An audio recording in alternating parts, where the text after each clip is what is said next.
You hear the grass move before you see the animal. A low shape slips between the trees. The camp is behind you. Your spear is in your hand, but the point suddenly feels very small. There is no fence, no flashlight, no rifle. No emergency team waiting beyond the fire. Only distance, nose, wood, stone, flame, and the people around you. So how did ancient humans survive wild animal attacks? The first answer is uncomfortable. Sometimes they did not. For much of human evolution, our ancestors were not unquestioned masters of the landscape. They shared rivers, caves, grasslands, and forests with lions, leopards, hyenas, bears, crocodiles, wolves, giant birds of prey, and other dangerous animals.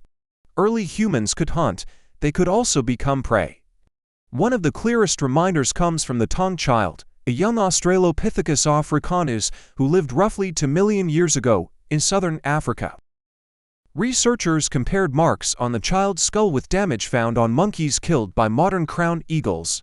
Scratches, punctures, and damage around the eye sockets were consistent with the work of a large bird of prey. The exact history of a fossil can always be debated, but the evidence supports a disturbing possibility. Danger did not always come from the ground. For a small child, even the sky could attack. Other fossils suggest confrontations with large carnivores continued much later. At Cova Negra in Spain, researchers examined punctures on a Neanderthal skull fragment and compared them with tooth marks made by different carnivores. They argued that an attack by a large animal was plausible. That does not mean every broken Neanderthal bone came from a predator. A large study later found that Neanderthals and early modern humans had broadly similar rates of cranial trauma. Hunting accidents, falls, violence, and animal encounters could all leave injuries. The important point is not that ancient humans were attacked constantly. It is that attacks were real enough to shape behavior. The best defense probably began before an animal charge. Your ancestors needed to read the landscape, fresh tracks near water. Vultures circling above a carcass, a sudden silence among birds. The smell of meat, scratches on a tree. Hyena calls beyond the fire. None of these signs guarantees an attack. Together, they tell you where not to stand. Dangerous animals are not spread evenly across a landscape. Waterholes, thick vegetation, caves, and fresh carcasses could offer valuable resources while also attracting predators. Survival meant understanding that the richest place could also be the most dangerous place. So the first ancient anti-predator technology may have been attention. Look, listen, smell, remember, then decide whether the reward is worth the risk. The second defense was not being alone.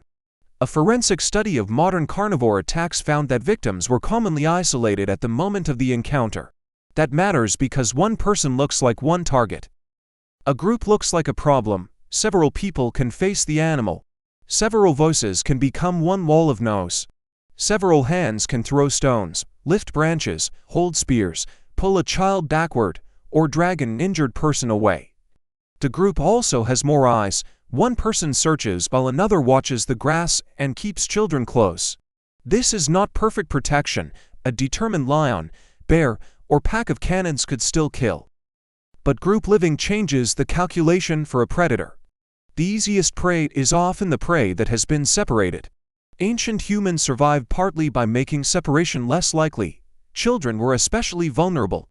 The Taung child is a powerful example because it reminds us that predators do not choose fights fairly. They choose opportunities.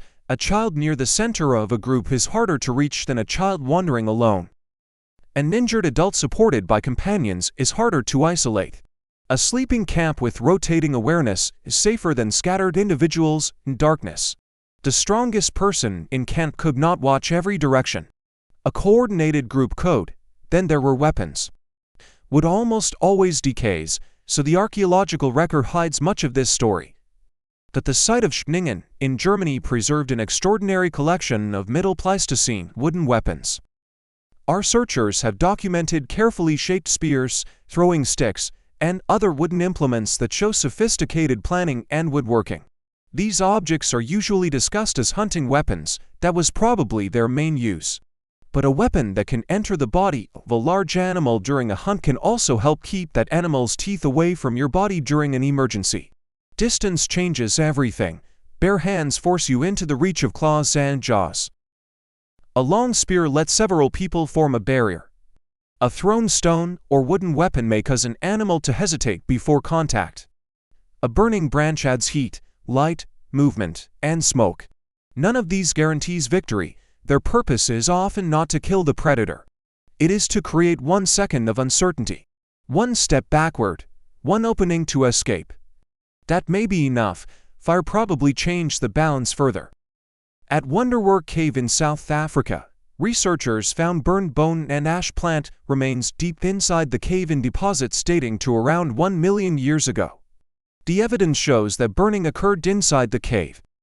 It does not tell us exactly why the fire was used. Cooking, warmth, light, social activity, and protection may all have mattered at different times. We should not pretend archaeology preserves a sign saying, "This fire kept lions away." But it is reasonable to infer that a maintained fire could make a camp less inviting to some animals, especially when humans were awake around it. Fire also extended awareness into the night, revealed movement near camp, and provided burning branches that could be lifted quickly. Yet cooking smells and discarded bones could attract scavengers. Protection also meant managing food, keeping tools close, noticing which animals appeared near camp, and moving if a place became too dangerous. Again, we cannot reconstruct one universal prehistoric rulebook. Different humans lived with different predators in different environments, but the central problem remained the same. How do you gain the benefits of a place without becoming part of its food chain? Imagine a leopard appearing at the edge of camp.